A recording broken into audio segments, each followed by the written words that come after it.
I think I mostly realized it after Twilight, because before that I had directed 3 movies, and they were all, had good things about them, but they didn't make a ton of money. So I thought, okay, that makes sense. People don't want to give me a lot of money because I haven't had like a big box office track record.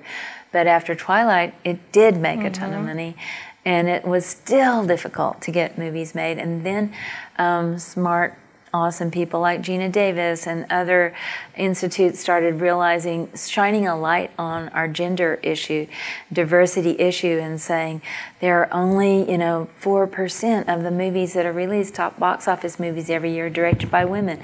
There's only these small numbers. And, I started realizing, wow, that's true. I used to think it was just me. I'm not smart enough. I'm not clever enough. I can't figure out the way to, get into this game better. But then I saw that there is more of an unconscious and a conscious gender bias. And I literally, right after Twilight, I read this really cool script. I'm like, this is great. I'd love to make this movie. Oh, they don't even want to meet with you about it. They don't want to hear your pitch or your lookbook or any of your ideas about it, because they want a guy to direct it. I was like, wow, they just blatantly said that. It was a family drama and a guy has to direct it. I'm like, okay. And then I started realizing more and more, sometimes people will say that right up front to your agent, and sometimes it's just, buried, and you find it out 3 years later. When the New York Times does an article recently, I found out some stuff, people that were saying, we didn't want Catherine to do it, she couldn't do this.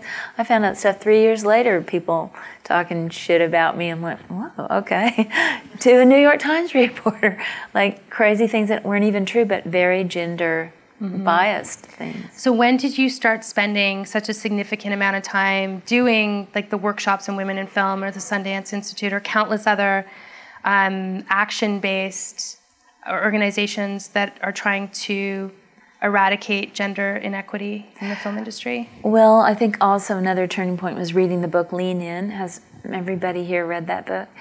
Who has? Admit it. Okay. That made me realize that it's also in other businesses and other professions are the same thing. You can be labeled emotional or other code words for female, and it wasn't just in our profession, so that it is kind of a whole worldwide systemic problem.